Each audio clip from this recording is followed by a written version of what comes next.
ऐक महिमा अवनीति ऐक महिमा अवनीति भूताय भिल्लन्ति ऐक महिमा अवनीति ऐक महिमा अवनीति भूताय भिल्लन्ति भक्ति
सुनील महाराज केंद्री हरिभक्तीपराय योगेश महाराज श्रीरंग द्रुपद हरिभक्तीपराय मेटे आप्पा सारोळा लक्ष्मणाबा पांचाळ मुरुड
ऐका महिमा आवडीची भोरे खाय बिल्लटीची थोर प्रेमाचा भुकेला हाची दुष्काळ तयाला पोहे सुदामदेवाची फके मारी कोरडीची थोर प्रेमाचा भुकेला हाची दुष्काळ तयाला न म्हणे उच्चिष्ट अथवा थोडे न म्हणे उच्चिष्ट अथवा थोडे तुका म्हणे भक्ती पुढे थोर प्रेमाचा भुकेला हाची दुष्काळ तयाला विठ्ठल विठ्ठल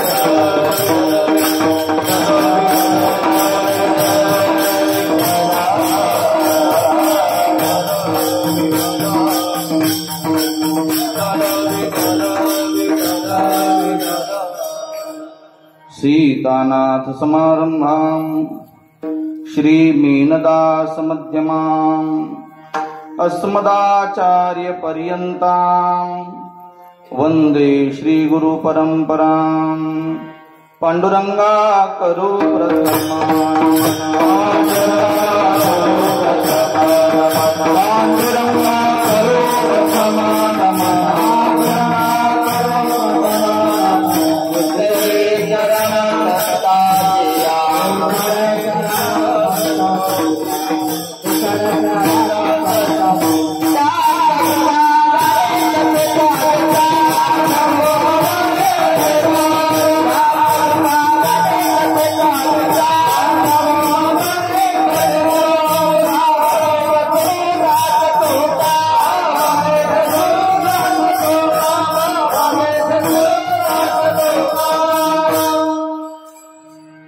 पांडुरंगा करू प्रथम नमन दुसरे चरणा संतांचिया त्यांच्या कृपादाने कथेचा विस्तारू बाबाजी सद्गुरु दास तुका रामाय रामभद्राय रामचंद्राय वेधसे रघुनाथाय नाथाय सीताया पतये नमः पायी संताच्या मस्तक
स्मरण होय सकळ विद्यांचे अधिकरण तेची वंदू श्रीचरण श्री गुरूंचे ते नमस्कारून आता मस्तक हे पायावरी या वारकरी संतांच्या काय माझी वाणी मानेल संतासी रंजवू चित्तासी आपुल्या माझी वाणी तुझे वर्णी गुणनाम ऐशी दे प्रेम काही कळा विठ्ठल विठ्ठल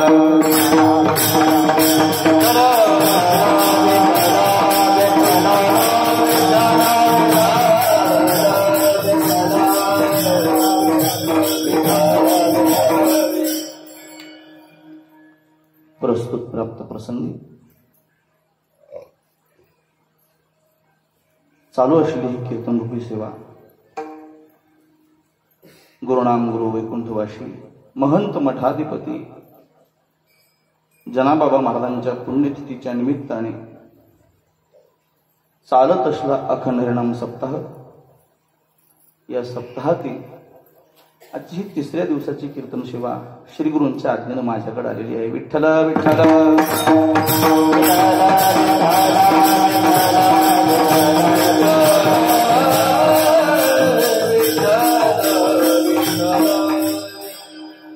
वास्तविक पाहता सेवा करण्याचा काही अधिकार नसताना, ज्ञान नसताना बाबांचा दास पाईक या नात्यानं सेवेकरता उपस्थित आहे.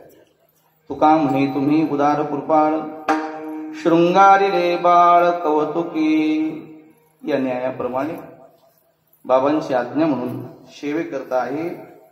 जो अभंग निवडला आहे तो जगद्गुरु तुकोबरायांचा उत्कृष्ट असा 4 चरणाचा अभंग असून जगद्गुरु तुकोबराय या अभंगामध्ये आवडी अर्थात प्रेमाचा महिमा सांगतायत. विठ्ठल विठ्ठल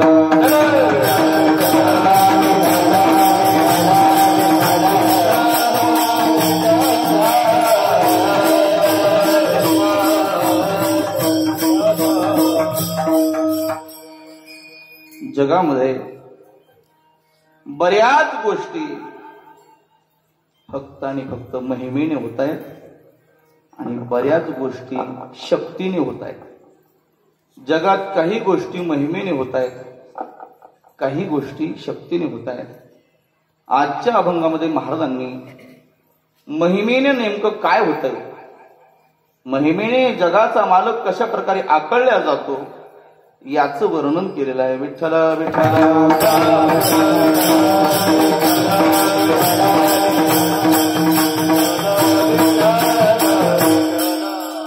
अभंगामध्ये महाराजांनी प्रेमाचा महिमा सांगितलाय. प्रेम नाही सांगितलं, प्रेमाचा महिमा, आवडीचा महिमा, की आवडीचाही काही विशेष महिमा आहे, प्रेमाचाही काही विशेष महिमा आहे.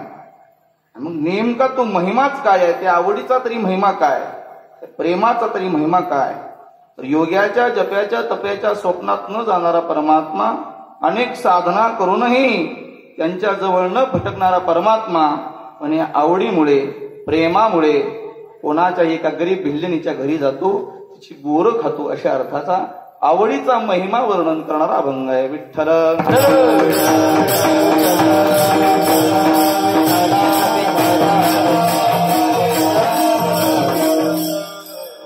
जगात जे काही कार्य होतंय ते होतंय शक्तीने, जे काही कार्य होतंय ते होतंय महिमेने. आता जे सगळं जगत चाललं हे चाललं शक्तीने. शक्तीचे 3 प्रकार आहेत. एक आहे ज्ञानशक्ती, एक आहे शब्दशक्ती आणि एक आहे क्रियाशक्ती. अर्थात कोणतीही शक्ती वापरा, ही शक्ती वापरण्याकरता बुद्धी असावी लागते, एवढं खरं. शब्दशक्तीने जे कार्य होतं ते शब्दशक्तीनेच होतं, ज्ञानशक्तीने जे कार्य होतं ते ज्ञानशक्तीने होतं, त्याच्याकरता शब्द कामाचे नाही. आणि क्रियाशक्तीने जे कार्य होतं ते क्रियाशक्तीनेच होतं, त्याच्याकरता ज्ञान आणि शब्द कामाचे नाही. उदाहरणार्थ या क्रियाशक्तीने जगातलं काही कार्य होतंय, मृदंग वाजवणे क्रिया आहे.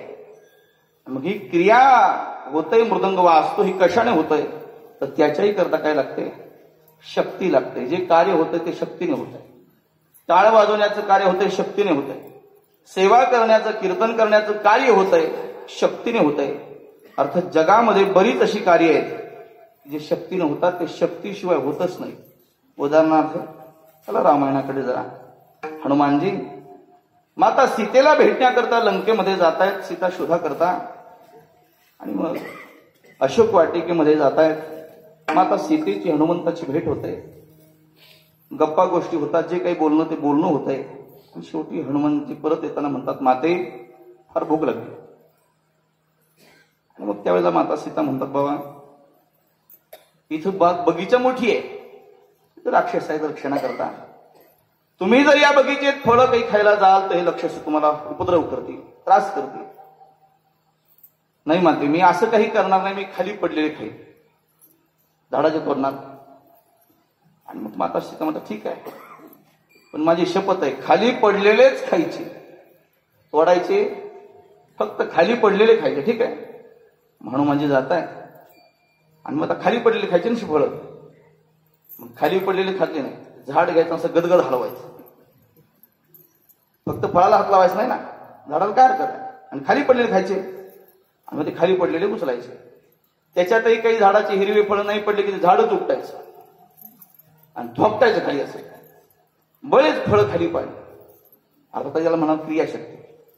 ही झाड उपटण्याची जी शक्ती आहे ती एकट्या हनुमानजीकडे आहे. आपल्याकडे आहे का ती? अर्थात ती क्रिया ज्यांना शक्य आहे त्याच्याकडे ती शक्ती. याला म्हणावं क्रियाशक्ती. जगात जे काही कार्य होते, आता आपल्याच्यानं झाड नाही मोडायचं, झाड नाही उपटायचं, पण एखादा फांदा तरी फाटी तरी मोडू शकते का नाही झाडाची? याला म्हणतात क्रियाशक्ती. जगामध्ये जे काही कार्य होत आहे त्यातलं काही कार्य क्रियाशक्तीनं होत आहे. विठ्ठल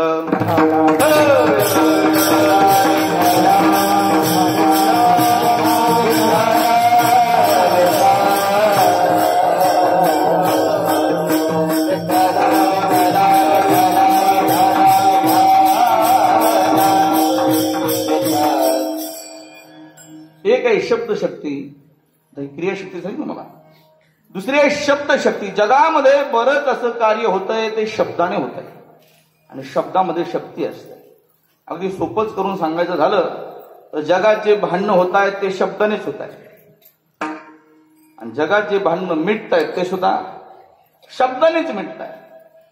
फक्त आता तो शब्द कोणता कोणी कधी वापरायचा की ज्याच्या त्याच्या बुद्धीचा विषय आहे. अर्थात जगामध्ये काही कार्य होतंय ते क्रियेने होतंय, काही होतंय ते शब्दाने होत आहे. जगद्गुरु तुकोबराय आजच्या काळात कशाने कळतात आपल्याला? तर ते त्यांच्या शब्दाने कळतात.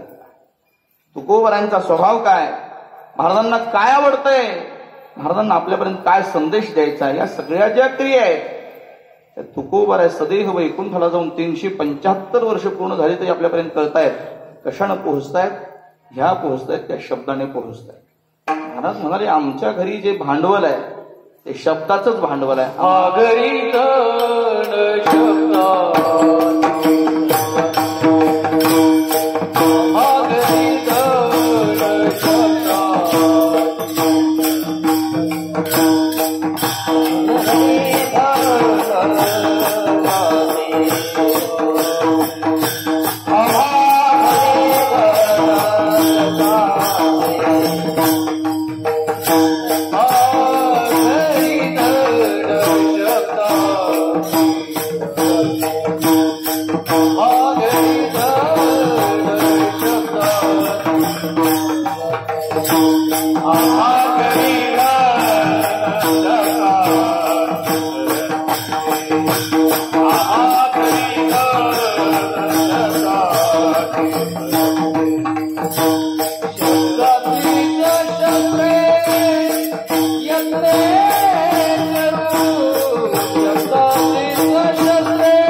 शब्दांची रत्ने शब्दांची शस्त्रे यज्ञ करो शब्दाची आमुच्या जीवाचे जीवन शब्दे वाटू धन जनलोकां. अर्थात जगात जे काही कार्य होतंय ते शब्दशक्ती होते. महाराज म्हणतात आमच्या घरी शब्द हेच आमचं भांडवल आहे. म्हणून काही कार्य क्रियेने काही कार्य शब्दाने होतं जगामध्ये. त्याला शब्दशक्ती म्हणतात. उदाहरणार्थ आता देवी रामायणात वर्णन आहे. एकदा वनवासामध्ये प्रभू राम आणि माता सीता बसले होते. लक्ष्मणजी बरोबर होते, पण बसले असता लक्ष्मणजी तेवढ्यामध्ये आले. माता सीतेनं विचारलं, लक्ष्मणा कोणाचे पाय चांगले आहेत, माझे पाय चांगले आहेत की प्रभूचे पाय चांगले, कोणाचे पाय सुंदर दिसतात सांगा. तर लक्ष्मणाला धर्मसंकट पडलं. दादाचे चांगले म्हणावं तर वहिनीला वाटेल भावाची बाजू घेतली, तर वहिनीचे चांगले म्हणावं तर दादाला वाटेल माझा अपमान केला. आता मग इथे क्रियाशक्ती नाही, इथे कामाला येते ती शब्दशक्ती. शब्दाचा प्रयोग तिथे कामाला येतो. हनुमानजीने प्रभू रामाच्या पायाकडे हात करून सांगितलं, वहिनी या पायामुळं तुमचे पाय सुंदर आहेत. कळतं तुम्हाला हे? या पायामुळं तुमचे पाय सुंदर आहेत. कोणाला राग नको, कोणाला काहीच नको. अर्थात याला म्हणतात शब्दशक्ती. जगामध्ये बरंच असं कार्य होते जे शब्दाने होतंय, काही क्रियेने होतंय, काही शब्दाने होतंय, आणि तिसरी शक्ती आहे ज्ञानशक्ती. जगामध्ये बरंच काही कार्य ज्ञानाने पार पडतं. बघा, विठ्ठल विठ्ठल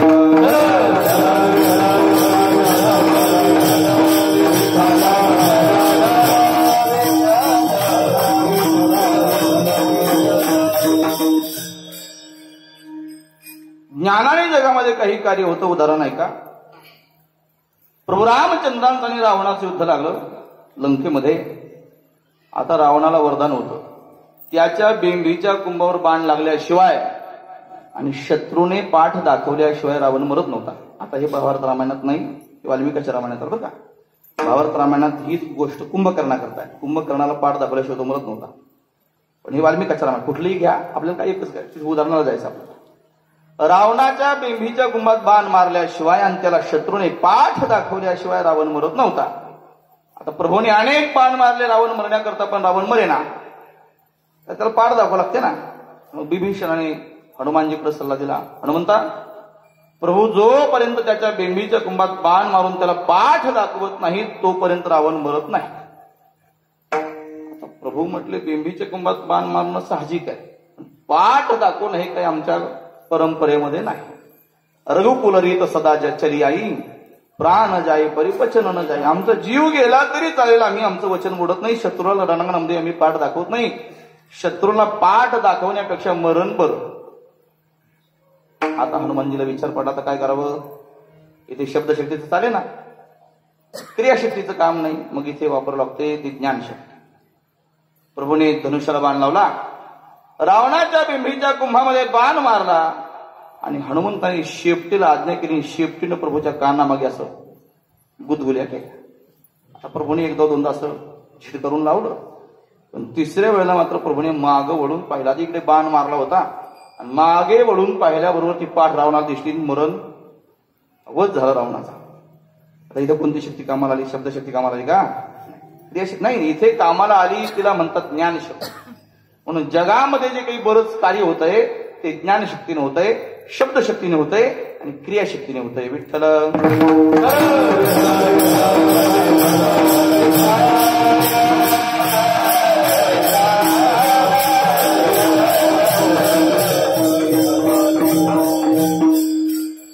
याला म्हणतात शक्ती. जगात कार्य होतं शक्तीने आणि जगात कार्य होतं महिमेने.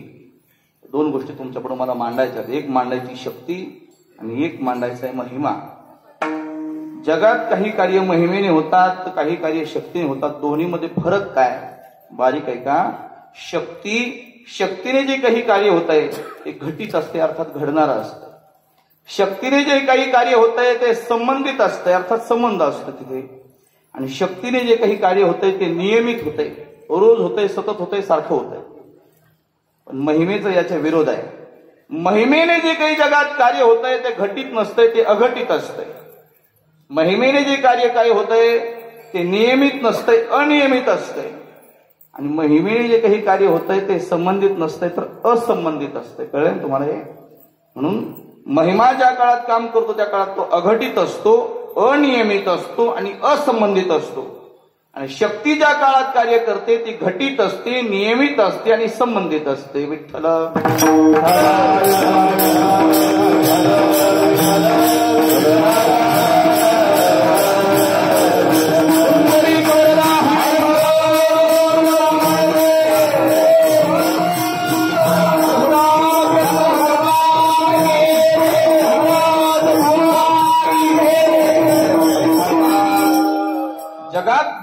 कार्य या गोष्टीमुळे पडते. आता महिमा कशाला मला लक्षात घ्या.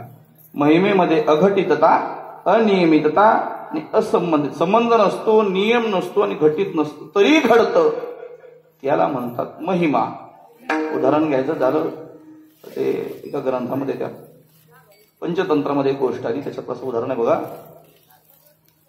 ती बलाका ज्या काळात गर्भधारणा होते, बलाका म्हणजे बगडी, बगळीला ज्या काळात गर्भधारणा होते त्या काळात आकाशामध्ये काळे ढग जमा होत आहेत आणि विजा चमकतायत, आकाशात आवाज होतो, गर्जना होते, घर्षण होते. ज्या काळात आवांचा गडगडाट होतो त्या ढगांचा, त्या काळात ती बगडी खाली गरोदर होते. लक्षात आलं तुमच्या? ज्या काळात ढगांचा गडगडाट होतो त्या काळात ती खाली बगडी गरोदर होते. आता वास्तविक पाहता असं जगात घडतंय का कुठे? बरं हे नियमित आहे का? असं म्हाताऱ्या झाल्या बघा त्याबद्दल का गरोदर? त्या नाही. बरं ते संबंधित तारीख आहे, कुठं राहिली ती घनगर्जना आणि कुठं राहिली ती बगडी खाली? बरं हे घटित असं घडतंय का जगामध्ये? घडत नाही. नियमित नाही, संबंधित नाही, तरीही ती बगडी गरोदर होते. कशी होते? याला म्हणतात ध्वनीचा महिमा.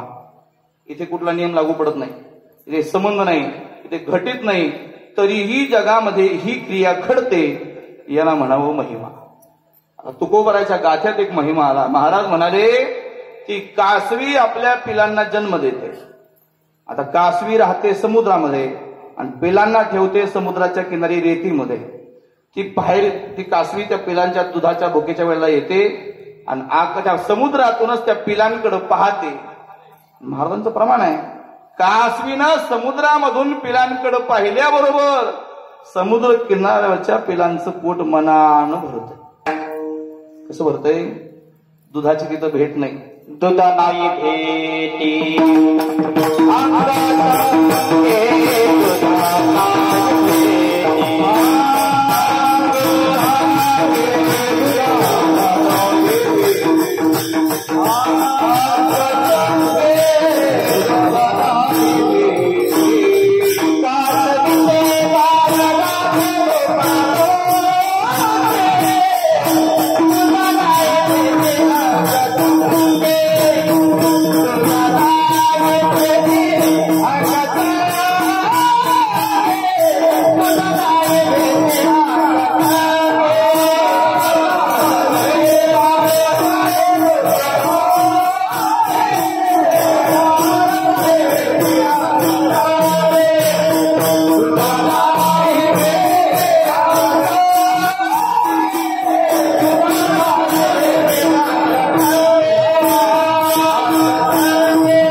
शब्द तसे.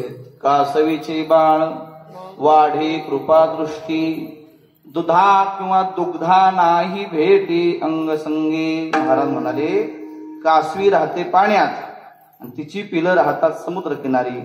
ती पिलांना दुरून पाहते तरी त्या लेकरांचं पोट भरते. भरते की नाही? तुम्ही हे ऐकले की नाही? लहानपणापासून ऐकता. मग मला सांगा हे घटित आहे कसं जगात घडतंय का? आता एखाद्या गाईने ठरवलं वासराकडे पाहत राहायचं आणि वासराचं पोट भरते का? हे घटित नाही. बरं हे नियमित का? संबंधित तरी आहे का? संबंध तरी कुठे आहे? ती कासवी राहते पाण्यामध्ये आणि पिलं राहतात कुठे? समुद्राच्या किनारी. संबंधित नाही, घटित नाही, तरीही त्या पिलाचं पोषण होतं. ते कसं होतं? याला म्हणतात त्या दुधाचा महिमा, त्या दृष्टीचा महिमा. याला म्हणतात दृष्टीचा महिमा. अर्थात इथे कुठला नियम लागू नाही, इथे संबंध नाही, ते काही घडत नाही, तरीही जगात काही क्रिया घडतात. याला म्हणतात महिमा. विठ्ठल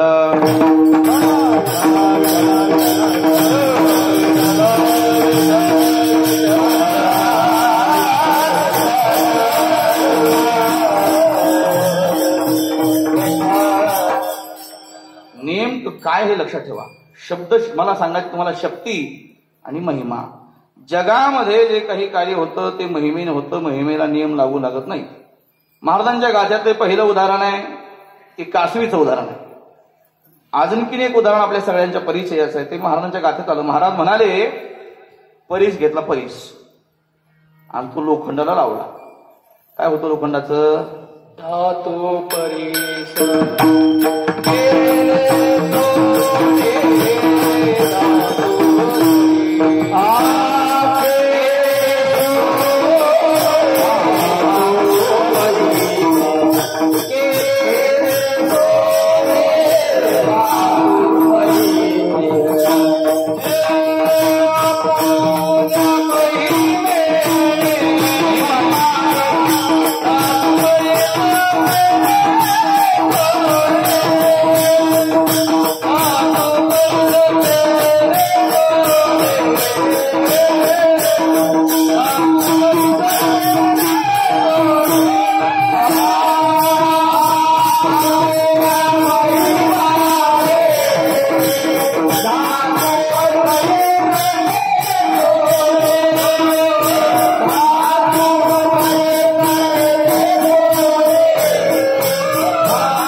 बहुल्या महिमानी धातू परिसे केले सोने. परीस घेतला आणि लोखंडाला लावला की लोखंडाचं सोनं होतं. कसं होतं?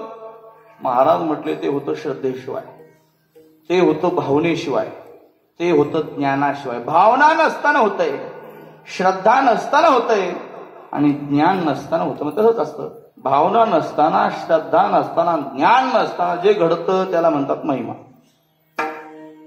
आता हा घेतला परीस, झाला लोखंडाला, सोनं झालं. अज्ञान आहे का त्याचं? आता एखाद्या समजा ज्ञान आहे आपल्याला म्हणून घेतो. एखाद्या लहान लेकराला ज्ञान नाही तरी त्यानं तो परीस घेता आणि लोखंडाला लावला, सोनं होईल का नाही? ज्ञानाची गरज पडली का त्याला? ज्ञानाशिवाय होतो, तर भावनेशिवाय होतो. एखाद्या माणसानं परीस घेतला लोखंडाला लावला आणि तो म्हटला माझी अजिबातच भावना नाही की लोखंडाचं सोनं व्हावं. होईल का नाही सोनं? कशानं होईल? हे भावनेशिवाय होतं. भावनेशिवाय होतं, ज्ञानाशिवाय होतं आणि क्रियेशिवाय होतं. हा घेतला परीस, लाव लोखंडाला. तुम्ही म्हणाल महाराज परीस घेऊन लोखंडाला लावण्याची तरी क्रिया आपण केलीच की, पण ही क्रिया बाह्य क्रिया आहे. त्या लोखंडाचं लोहत्व जाऊन सुवर्णत्व प्राप्त झालं. इथं कोणती क्रिया केली आपण?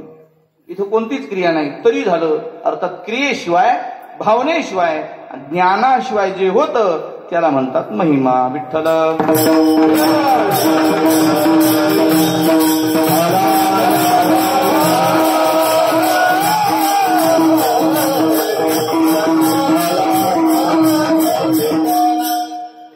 आता महिमा कशाला म्हणायचं हे काही बोलायला तुम्हाला जागा ठेवण्यात तुमच्या लक्षात आलं. शक्ती कशाला म्हणतात आणि महिमा कशाला म्हणतात?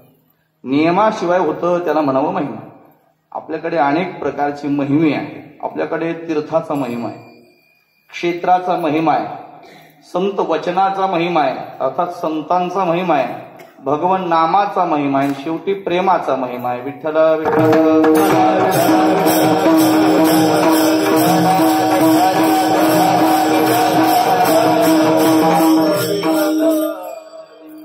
उदाहरण घ्या, तीर्थाचा महिमा. आपल्याकडे तीर्थाचा महिमा आहे. जगामध्ये अनेक तीर्थ आहेत, अनेक तीर्थ आहेत, पण त्यापैकी आपल्या संप्रदायाच्या अर्थात वारकऱ्यांचं जे विशेष तीर्थ आहे ते पंढरपूरला कोण आहे? चंद्रभागा.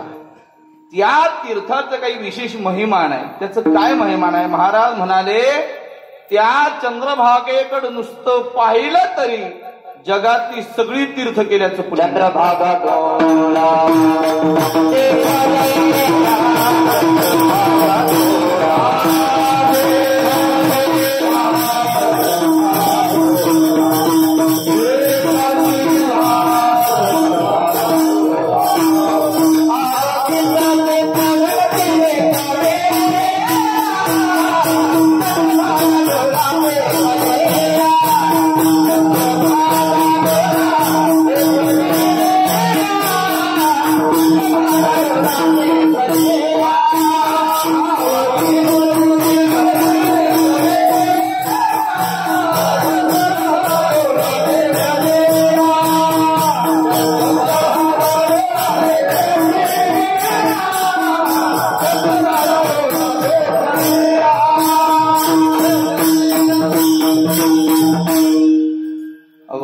तीर्थे घडती कविळा चंद्रभागा डोळा देखिलिया. महाराज म्हणाले आमच्या तीर्थाचा महिमा आहे. चंद्रभागेकडे नुसतं पाहिलं तरी जगातली सगळी तीर्थ केल्याचं पुण्य मिळते. त्याच्यात आंघोळ करायची गरज नाही, अर्थात संबंधित नाही, ते घटित नाही. असं घडतंय का जगामध्ये? व कुठंतरी पाहिलं म्हणजे सगळे तीर्थ घडत आहेत असं नाही, ते घटित नाही. बरं भावनेशिवाय समजा भावनाच नाही आमची, विलास नाही म्हणून चंद्रभागेत आंघोळ केली, भावना नाही आमची, तरी तीर्थ केल्याचं पुण्य मिळेल की नाही? तरी मिळते. भावनेशिवाय मिळते, भावनेशिवाय मिळते. अजून काय? श्रद्धेशिवाय मिळते. अज्ञानी असताना सुद्धा मिळते. ज्ञानाने केली काय ना अज्ञान. बरं संबंध तरी आहे का? ती चंद्रभागाला ते दूर फक्त लांबून पाहायचंय तिच्याकडे लांबून पाहिलं तरी जगातली सगळी तीर्थ केल्याचं पुण्य मिळतं. हे काय आहे? तर हा आहे तीर्थाचा महिमा. तिथे कोणता नियम लागू होत नाही, तिथे कोणती क्रिया लागू होत नाही, फक्त त्याचा तो महिमा आहे. तिच्याकडे पाहिलं जगातले 3.5 कोटी तीर्थ केल्याचं पुण्य प्राप्त होतं. याला म्हणतात तीर्थाचा महिमा. दुसरा एक क्षेत्राचा महिमा. तर दुसऱ्या क्षेत्राचा कशाला संबोधित? हे चंद्रभागा त्याच क्षेत्राचाच महिमा आहे. जगामध्ये आता सध्या एखादा यज्ञ करायचा म्हटलं तर कमीत कमी 1,000 कोटी रुपये तरी लागतात. आता कलियुगामध्ये यज्ञ करणं सहज आणि सोपं राहिलं. न कळे न घडे सर्वथा. महाराज म्हणले कलियुगामध्ये लोकांना विधिविधान कळतही नाही, त्यांचे जनते घडतही नाही. यज्ञ करणं आता सोपं राहिलं नाही. त्याच्याकरता बरीच साधन आहे, त्याच्याकरता बरेच नियमावली आहे. ते इतकं सहज आणि सोपं नाही. बरं, यज्ञ करण्याकरता त्याला बराच असा खर्च लागतो. खर्चाची ताकदही आपल्याकडे बरी असेलही, पण कलियुगामध्ये तसे आता ते ब्राह्मण मिळणं हे अनेक गोष्टी त्याच्यात अडचणी आहेत. मग महाराज, जर कलियुगामध्ये यज्ञ घडतच नाही तर यज्ञाचं पुण्य मिळणारच नाही का? महाराज म्हणले नाही, तो आमच्या क्षेत्राचा महिमा आहे. काय त्याचा महिमा असा आहे, इथे एखादा यज्ञ कराय अशक्य आहे, पण तिथे मात्र एक शीत जर अन्नाचा दान दिला तर कोटी यज्ञाचं पुण्य प्राप्त होतंय. एकच शीत दिला की किती यज्ञाचं पुण्य प्राप्त होत आहे? काय संबंध आहे? तो यज्ञ क्रिया वेगळी, हे अन्नदान वेगळं. भावना नसताना, श्रद्धा नसताना तरीही एखाद्याला तिथे जीव घातलं तरीही कोटी यज्ञ केल्याचं पुण्य मिळतंय. हा आहे आपल्या क्षेत्राचा महिमा. तेथे एक शीत दिधल्या, तेथे एक शीत दिधल्या,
तेथे एक शीत दिल्यान होय कोटी कुळाचे उद्धरण. कोटी याग केले पूर्ण, हे महिमान तेथीचे धन्य धन्य पंढरपूर. अर्थात एक आहे तीर्थाचा महिमा, हा आहे क्षेत्राचा महिमा. आपल्या क्षेत्रावर एक शीत अन्न दिलं की कोटी याग केले पूर्ण, कोटी यज्ञ केल्याचं पुण्य प्राप्त होतंय. याला म्हणतात महिमा, याला म्हणतात क्षेत्राचा महिमा. तीर्थाचा महिमा आहे, क्षेत्राचा महिमा आहे, तसा संतांचा काही महिमा. आता फार मला त्याच्यात बरेच प्रकार आहेत, पुन्हा अगदी सोपं करतो. मोक्ष कशाने होतो बरं? कशाने होतो मोक्ष? कर्माने होतो, ज्ञानाने होतो? कशाने होतो मोक्ष? कशाने होतो? वेदांत म्हणतंय ज्ञानेवेन मोक्ष नाही हा सिद्धांत, वेद बोले हात उभारुनी. हे नामदेव महाराजांचं प्रमाण आहे. नामदेव महाराज म्हणतात ज्ञानाशिवाय मोक्ष शक्यच नाही. मोक्ष होतो तो ज्ञानाने होतो, ज्ञानानेच होतो. ज्ञानाने होतो हे सुद्धा नको, ज्ञानानेच होतो. मोक्ष होतो ज्ञानाने. पण महाराज म्हटले आपल्या संप्रदायाची श्रीमंती एवढी आहे, संतांचा महिमा एवढा मोठा आहे. इकडे ज्ञानाद्वारे प्राप्त होणारा मोक्ष आपल्या संप्रदायात मात्र नुसत्या संतांच्या आलिंगनाने प्राप्त होतो. आलिंगन घडे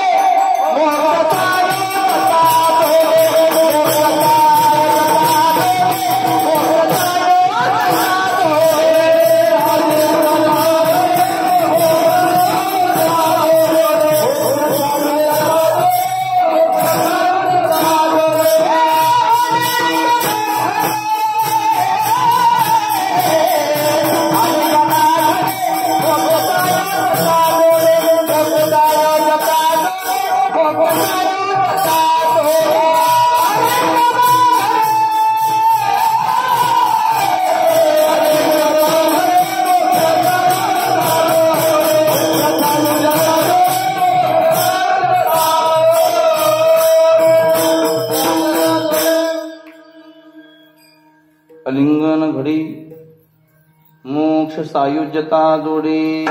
कशाने प्राप्त होतो मोक्ष? मोक्ष होतो अलिंगनाने, संतांच्या अलिंगनाने मोक्ष. आता काही संबंध आहे का?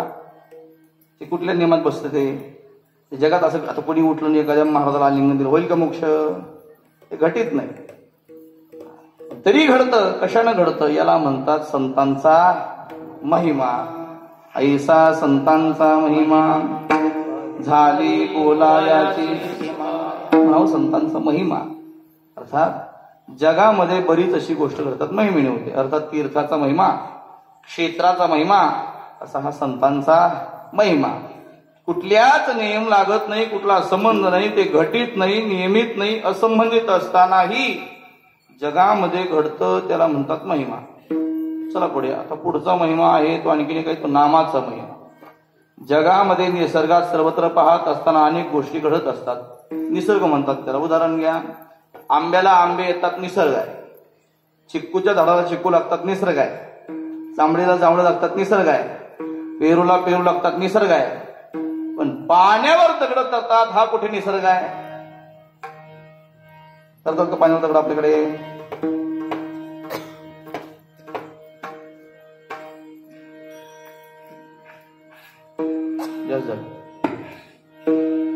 तुम्ही का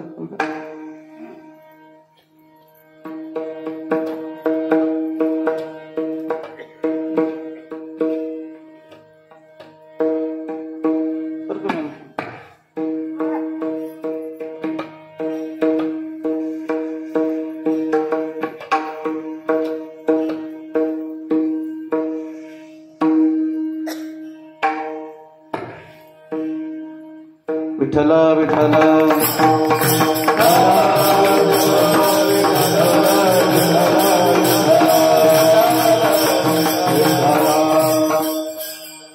काय सांगत होतो? नामाचा महिमा. झाडाला फळं येतात, निसर्ग आहे. ते गाईला वासरू होतंय, निसर्ग आहे. या सगळ्या क्रिया निसर्गात आहेत. पण पाण्यावर दगड तरतात, हा काही निसर्ग नाही. बर, पाण्यावर दगड तरले नाहीत का? कशानं तरले? महाराज म्हटले हा नामाचा महिमा.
मी तो अल्पमती काय वर्णो तुमचे गुण, उदके तारिले पाषाण हे महिमान नामाचे.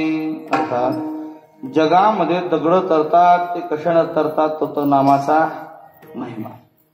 तीर्थाचा महिमा, क्षेत्राचा महिमा, संतांचा महिमा, तसा नामाचा महिमा आहे. महाराज म्हटले हे जसे महिमे आहेत तसा प्रेमाचाही काही महिमा आहे. जगाचा मालक, योग्याच्या जप्याच्या तप्याच्या स्वप्नात न जाणारा, अनेक काळ ध्यान करून ध्यानात न येणारा, पण परब्रह्म भक्ता करता इथे अवतरित होते. ते वनवासात जाते. एका हीन दीन एका स्त्रीच्या, जिने आंघोळही केली नाही, जिने काही साधना केली नाही, जिने काही यज्ञ केला नाही, अशा त्या शबरीच्या कुटीत जाते आणि तिचे बोरे खाते. हा काय आहे? तर त्या प्रेमाचा महिमा हा महिमा महाराजांनी अभंगाच्या पहिल्या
ऐका महिमा वडीची बोरे खाय भिल्लणीची किंवा भिल्लटीची काही म्हणा. महाराज म्हणाले ते परब्रह्म वनवासात जाऊन शबरीच्या कुटीमध्ये जाऊन एका भिल्लटीची उष्टी बोर खाते. हा काय आहे? हा प्रेमाचा महिमा आहे. मग याला महिमा का म्हणावा महाराज? अर्थ असे बघा, जगामध्ये शास्त्र असं वर्णन करतंय, मनुस्मृतीत आले उष्ट खाऊ नये आणि उष्ट खाऊ घालू नये. उष्ट खाऊ घातला असता मोठा दोष लागतो आणि उष्ट खाल्ला असताही मोठा दोष लागतो, बुद्धी भ्रष्ट होते. अगदी सोपं सांगायचं झालं तर उष्ट खाणाऱ्या माणसाला हरिपाठ पाठ असला तरी म्हणता येत नाही. त्याचं ज्ञानदेवा तरी चुकतंय, नाही तर पुढचा अभंग तरी आठवत नाही. उष्ट आता कीर्तनकार पुढे गुळ ठेवतात, असं ठेवतात, इथं सांगत नाही बरं, इथे सगळं उत्तम आहे. आपलंच मोठे काय मग ते गुळ ठेवतात, ते महाराजही खातो, बसलेले खातात, ते गायकही खातात, तो होतो उष्ट. एका पात्रात अनेकांनी खाल्लं म्हणजे उष्ट. आणि मग ते आठवायचं तेव्हा प्रमाणे आठवत नाही, गुवालाही पुढचं आठवत नाही, उष्ट्याचा परिणाम. अर्थात काय, उष्ट खाऊ नये, उष्ट खाऊ घालू नये. उष्ट शास्त्र तेव्हा 5 प्रकारचं अन्न शास्त्रांनी निश्चित सांगितलं. शिव महापुराणात आलं बरं का. कोणकोणतं अन्न खायचं नाही ते अनेक ठिकाणी आलं, पण ते महापुराणात आलं. ज्या अन्नाला लाथ लागली ते अन्न खायचं नाही. जे अन्न ओलांडल्या गेलं ते अन्न खायचं नाही. ज्या अन्नात केस निघाला ते अन्न खायचं नाही. ज्या अन्नावर रजस्वला स्त्री आणि कुत्र्याची नजर पडली ते अन्न खायचं नाही. आणि जे अन्न उष्ट आहे ते अन्न काय, असं 5 प्रकारचं अन्न शास्त्रांनी निषेध सांगितलं. आता उष्ट कशाला म्हणा हे परत ऐका पुन्हा. आपल्या उष्टेची व्याख्या फार वेगळी आहे. आपण असं म्हणतो दुसऱ्याने खाल्लेली अर्धी वस्तू आपण खाणं म्हणजे उष्ट. शास्त्र ते तर उष्ट आहेच. ताटावर बसला, हातामध्ये पाणी घेऊन संकल्प केला, पाणी फिरवलं, रामचंद्रार्पणमस्तू म्हटलात आणि फोन आला म्हणून ताटावर उठून उभं राहिलात, फोनवर बोलून परत बसलात तरी ते उष्ट झालं. बा लक्षात येऊन, उष्ट फार सूक्ष्म सांगितलं शास्त्राने. आणि मग उष्ट खाणं निषिद्ध आहे. तरीही निषिद्धाचा नियम न झुगारता जगाचा मालक त्या शबरीच्या कुटीमध्ये जातो आणि उष्टे बोरं खातो. आता जगाच्या मालकाने नियम मोडला, याला नियम मोडणं म्हणत नाही, याला म्हणतात प्रेमाचा महिमा. तो प्रेमापोटी काय करेल याचा नियम नाही, याचा अर्थ अशा अर्थाने घ्यायचं. हा आवड जो शब्द आहे हा फार विशेष आहे. त्याला आवडीचा महिमा म्हणतात, त्याला प्रेमाचा, आवडीनाम प्रेम. हा आवड शब्द फार, याच्यात जोड अक्षर नाही, कुठे काही नाही. आवड फार सोपा शब्द आहे. आणि जगामध्ये आवडच नाही असा एकही माणूस शोधून सापडत नाही. हा तर कोणाला काय आवडेल हा ज्याच्या त्याच्या आवडीचा विषय आहे. पण आम्हाला काहीच आवडत नाही असा एकतरी आहे का इथे? बरोबर हात वरी, आम्हाला काहीच आवडत नाही. नाही, कोणाला तर काही आवडतच असतं. पुढे आहे का, मला काहीच आवडत नाही ही सुद्धा आवडच आहे. काय म्हणतो कळतं तुम्हाला? मला काहीच आवडत नाही ही सुद्धा काय आहे? ही सुद्धा आवडच आहे. अर्थात जगात प्रत्येकाला काही आवड आहे. आणि मग त्याच्यामध्ये पुन्हा आवडीचे 3 प्रकार आहेत. एक असते मुख्य आवड, एक असते गौण आवड आणि एक असते नावड. मुख्य आवड, गौण आवड आणि नावड. बरं, मुख्य आवडी करतात असते तिला म्हणतात गौण आवड आणि मुख्य आवडी करतात असते तिला म्हणतात नावड. मुख्य आवडीला बाधा येऊ नये म्हणूनच नावड असते आणि मुख्य आवडीला बाधा येऊ नये म्हणूनच गौण आवड असते. हे लक्षात येते तुमच्या. बघा आता उदाहरण घ्या. आपल्या घरातल्या लहान लेकराचं गल्लीत खेळणाऱ्या कुत्र्याच्या पिल्याचं लय जवळचं नातं. लेकरू बाहेर खेळायला गेलं की ते पिलू घेऊन घरी येते. ते पिलू काही घरात नीट बसत नाही, ते घरात घाण करते. ती आई म्हणते बाळू ते पिलू उचल, ते घाण करते घरात, उचलते ते हाकलून. बाळू काही ऐकत नाही. शेवटी आईच ते पिलू उचलते आणि घरातून बाहेर हाकलून देते. पण जसं आई ते पिलू उचलून घरातून बाहेर हाकलते तसा बाळू खाली लोळतो, गडबड मोठ्यानं रडतो. मग आता मला सांगा, आई ते पिलू ठेवून घेते का हाकलूनच देते? काय करते? आवडते का तिला ते? मग का ठेवती? रडायला ते खाली. अर्थात काय, ही तिची मुख्य आवड आहे. लेकरू तिची मुख्य आवड आहे. पिलू तिला आवडत नाही पण लेकरामुळे ठेवून घेते, ही तिची गौण आवड. गौण आवड असते ती ही मुख्य आवडी करताच असते. आणि नावडही ते मुख्य आवडी करतात. एका बाईला आसवर फार आवडायचं. तिचं लेकरू झोपलं, गावात नेमका तो आसवरवाला आला होता. त्याने हाक मारते, बाई इकडे म्हणजे तुला 20 रुपये देते, ते आसवर आला इथं नाचायला माझ्या दारात. मग त्या आसवर आपलं खेळ करून दाखवायला तिच्या दारात. ते एवढ्यात ते लेकरू उठलं ते रडायला. आसवराला पाहून ते लेकरू रडायला लागलं. मग ती आई म्हटली, बाबा हे आसवरवाले, तुझा आसवर घेऊन जा. तो म्हटलं, बाई तुम्ही आवडीने बोलवलं जा आता. आता मला सांगा, तिला ते आसवर आवडते का नाही? तरी का काढून देते? ते रडायला म्हणून काढून. अर्थात नावडही लेकरा करिता मुख्य आवडी करता आणि गौण आवडही मुख्य आवडी करता. विठ्ठल विठ्ठल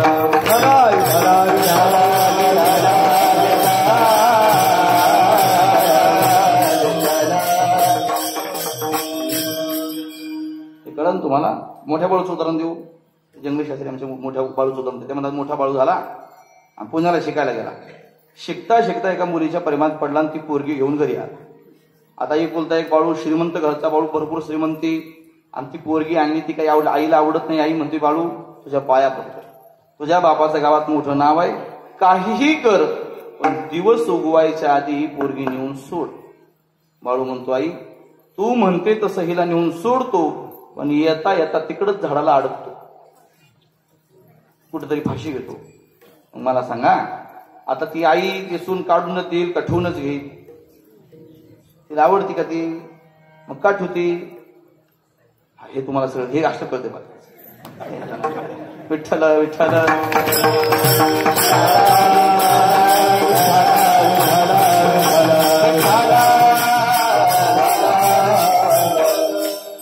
अर्थात एक असते मुख्य आवड, गौण आवड आणि नावड.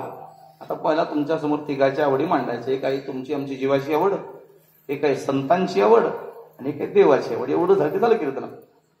आता पहिला मुद्दा, जीवाची मुख्य आवड काय? काय आवडते बरं आपल्याला? बारीक विचार करा. काय आवडते बरं आपल्याला? बोला जरा, खाली पैसे जरा बोला. काय आवडतंय? पैसा, पैसा, जमीन, कर, काय नेमकं काय आवडतंय? हे सगळंच नाही, हे तर आवडतंयच. याच्याही पेक्षा काहीतरी जास्त आवडतंय.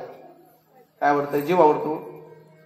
जीवाही पेक्षा काहीतरी जास्त आवडतंय. सगळ्यात जास्त काय आवडत असेल जीवाला तर ते आवडतो बघा भोग. काय आवडतो? भोग. माणसाला जीवापेक्षा जास्त आवडतो त्याला म्हणावं भोग. मनोबराय म्हटले, माणसं भोगा करता जीवाची बाजी लावतात पण भोग भोगतात. अवाटली असता बुद्धी विषय सुखची परमावधी, आणि जीव तैसा उपाधी आवडे लोका. जीवापेक्षा सुद्धा जास्त आवडतो त्याला म्हणतात भोग. प्रत्येक, आता तंबाखू न खाणारे हात वरी करा बरं. तंबाखू न खाणारे करा. खाणारे तपासणी बघा. काय खाणारे बरेच. आता त्या तंबाखूच्या पोडीवर एक चित्र असते. आता मी पाहिलं तर मला 2 दिवस जेव्हा वाटलं नाही. भयानक चित्र आहे ते. आणि त्याच्या खाली लिहिलंय, तंबाखू से दर्दनाक मौत होती है. खाणाऱ्या माणसाला हे माहित नाही का? बरं त्याच्यावरचं चित्र तरी दिसते का नाही? खाणारे वाचता नसेल पण चित्र तरी दिसते का नाही? अर्थात खाणाऱ्या माणसाला माहित आहे की हे खाऊन आपल्याला काहीतरी आजार होईल, हे खाऊन आपल्याला मरण येईल. पण हे माहीत असतानाही तंबाखू खायची सोडतो का? याला काय म्हणतात? जीवापेक्षा सुद्धा माणसाला भोग जास्त आवडतो.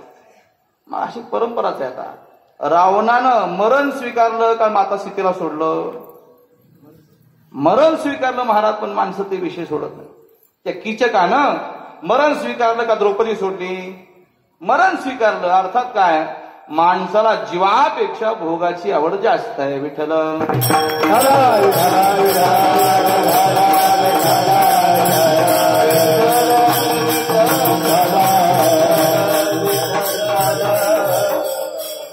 फार फार आवडतो महाराज माणसाला. अर्थात जीवाची मुख्य आवड आहे भोग. आणि मग भोगा करता लागणारी साधनही त्याची गौण आवड आहे. अर्थात मग त्याच्यात घर आलं, गाडी आली, पैसा आला, बायको आली, मुलं आली, हे सगळा जो लवाजमा आहे तो फक्त भोगा करिता, मुख्य भोगाला, मुख्य आवडीला बाधा येऊ नये म्हणून या गौण आवडी. बायको नाही आवडत, बायको पासून मिळणारा भोग आवडतो, ती मुख्य आवड आहे. मुलगा नाही आवडत, मुलापासून मिळणारा भोग आवडतो. गाडी नाही आवडत, गाडीपासून मिळणारा भोग आवडतो. पैसा नाही आवडत, पैशापासून मिळणारा भोग आवडतो. अर्थात भोगाकरिता ही सगळी साधनं आवडतात. खरं सांगा, बायको आवडते का? जर ती आवडली असती तर पहिली मेल्यावर दुसरी केली असती का? ज्या अर्थी पहिली मेल्यावर दुसरी करण्याची भावना आहे त्या अर्थी बायको नाही आवडत, तिच्यापासून मिळणारा भोग आवडतो. गाडी आवडते का? जर गाडी आवडली असती तर वर्षाच्या वर्षाला बदलली नसती. ज्या अर्थी गाडी आवडते त्या अर्थी गाडीपासून मिळणारा भोग आवडतो, गाडी नाही आवडत. मुलं नाहीत आवडत, मुलापासून ते काहीतरी 4-2 पैसे घेऊन येते, कुठतरी कमवते, आणून देते म्हणून तो आवडतोय. विचार करा, जर त्याने घरी पैसे द्यायचे बंद केले तर तो आवडतो काय? अर्थात काय, हे आवडत नाही. आपल्या जीवाची मुख्य आवड आहे भोग. आणि मग भोगा करता लागणारी साधन ही गौण आवड आहे. आवडत आहे पण ते भोगा करता. आणि मग नावड काय? जीवाची नावड आहे परमार्थ. काय नावड आहे? हे मी म्हणतो असं नाही, त्याला सुभाषितकार म्हणाले, गतानुगतिको लोको न लोक परमार्थिका वालुका लिंग मात्रेन कथम मे ताम्रभाजनम.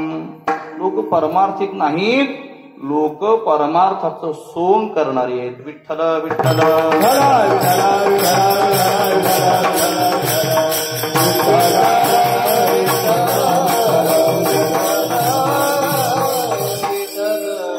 हे झालं जीवाचं. आता त्याला संतांकडे, महाराज तुमची नावड काय? महाराजांची नावड आहे प्रपंच. महाराज म्हणाले आम्हाला संसार आवडत नाही. महाराजांची नावड आहे प्रपंच. मग गौण आवड काय?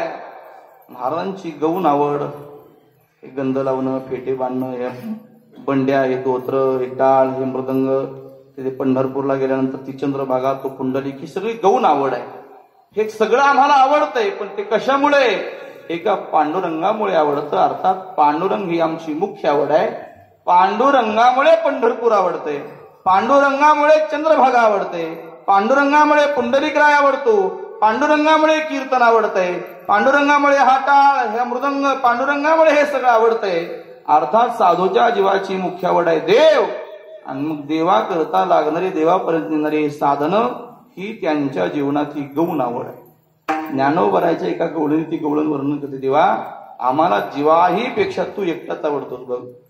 जीवेची या जीवा, जीवेची या जीवा, जीवेची या जीवा, जीवेची या जीवा, प्रेम भावाची या भावा, प्रेम भावाची या भावा, प्रेम भावाची या भावा, प्रेम भावाची या भावा,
केशवा जीवा, प्रेम भावाची या भावा, तुझवा चुनी केशवा आणू न आवडे. देवा तुझ्याशिवाय आणू न आवडे, दुसरं आम्हाला काहीच आवडत नाही. संतांची मुख्य आवड आहे. एक झाली जीवाची आवड, एक झाली संतांची आवड, तिसरी देवाची आवड. देवाला काय आवडत नाही? देवाला जीवाने रमलेल्या संसारात रमलेलं आवडत नाही. देवाला जीवाने संसारात रमलेलं आवडत नाही. संकल्पावी माया संसाराची हेची थोर भक्ती आवडते देवा. देवाची नावड आहे. देवाची गौण आवड काय? ते मग आता म्हणजे भक्त आणि त्याच्या हृदयातलं प्रेम वेगळं नसते, पण ते तसं सांगावं लागेल. आता देवाची गौण आवड, तिचे बोरं खाणं गौण आवड.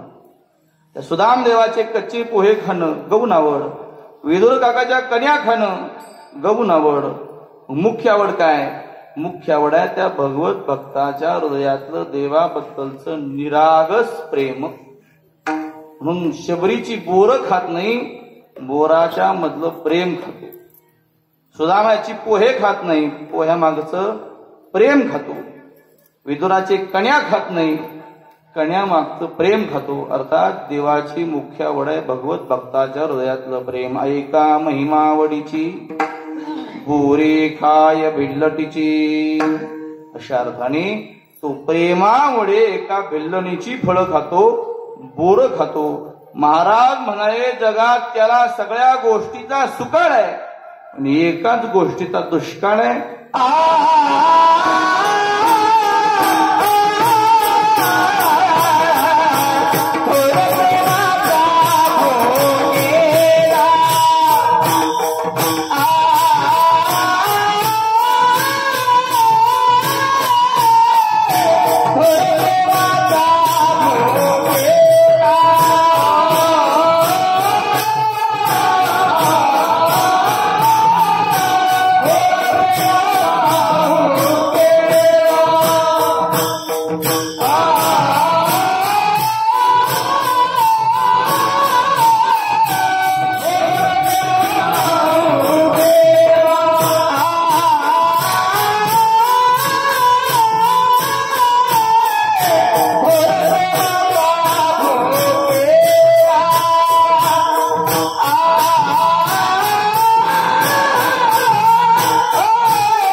ऐका महिमा बडीची भोरे खाय भिल्लटीची थोर प्रेमाचा भुकेला हाची दुष्काळ तयाला. देवाला सगळ्या जगामध्ये सगळ्या गोष्टीचा सुकाळ आहे, फक्त प्रेमाचा दुष्काळ आहे. कोणी विचारेल महाराज आम्ही देवावर प्रेम करत नाही का? आपलं देवावर प्रेम नक्की आहे, पण आपल्या प्रेमात काही अपेक्षा आहे. अर्थात आपलं प्रेम हे दूषित दोषाने युक्त प्रेम. आपल्या प्रेमामध्ये निरागसता नाही, आपल्या प्रेमामध्ये काहीतरी स्वार्थ आहे. जे भगवत भक्त देवावर प्रेम करतात ते प्रेम विशेष आहे. अर्थात त्या प्रेमाकरता भगवान वेडा होतो आणि त्यांच्या घरी जाऊन जे असेल ते त्यांचं खातो. पोहे सुदामदेवाची फके मारी कोरडेची, काही शिजवलेले नव्हते, काही तेलमीठ घातले काही नव्हतं त्याला. अगदी कन्या धुवून त्या गठोड्यात बांधून नेल्या होत्या. पण भगवंतानं त्याही कच्च्याच कन्या अगदी प्रेमानं खाल्ल्या. अर्थात कन्या खात नाही, त्या कन्याच्या मागलं प्रेम खातो. जगद्गुरु तुकोबाराय म्हणाले त्या प्रेमाची अशी महिमाच आहे. प्रेमाचा महिमाच असा आहे की तिथे भगवान थोडं म्हणत नाही आणि उष्टही म्हणत उचिष्ट अथवा थोडे, न म्हणे उचिष्ट अथवा थोडे, न म्हणे उचिष्ट अथवा थोडे, न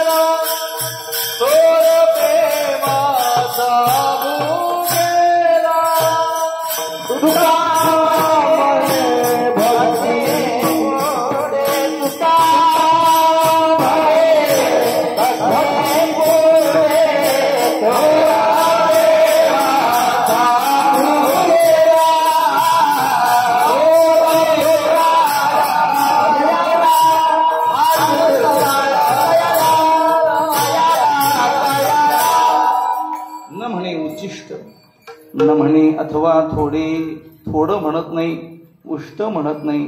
त्या द्रौपदीचं भाजी पान खाताना अगदी छोटं पान थोडं, थोडं म्हणत नाही, उष्टही म्हणत नाही. ही प्रेमाची आवडी आहे. प्रेमापोटी जग देवही जसं असेल तसं स्वीकार करतो.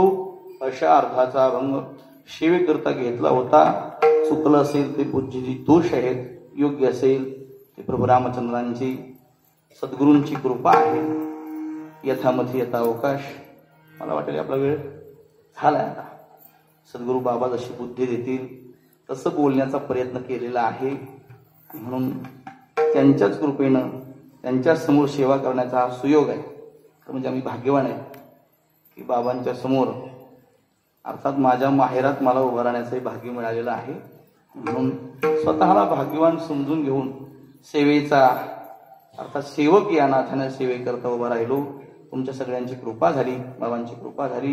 झालेली सेवा सद्गुरू बाबांच्या चरणी, प्रभू रामचंद्रांच्या चरणी समर्पित करतो आणि माझ्या वाणीला विराम देतो. ज्ञानेश्वर माऊली नाराज माऊली ज्ञानेश्वर माऊली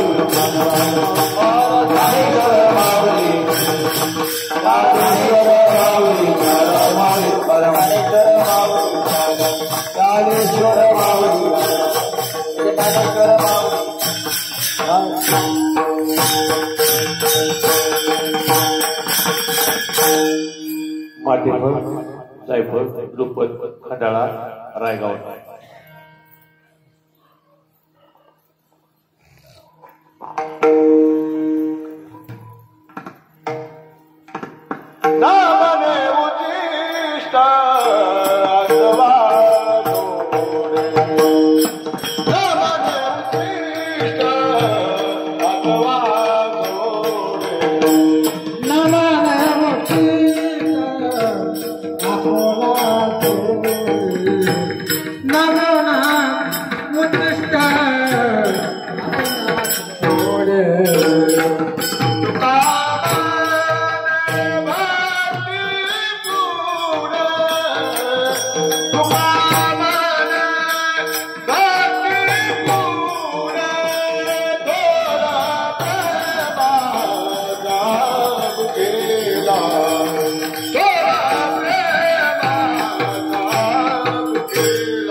What?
थोर प्रेमाचा भुके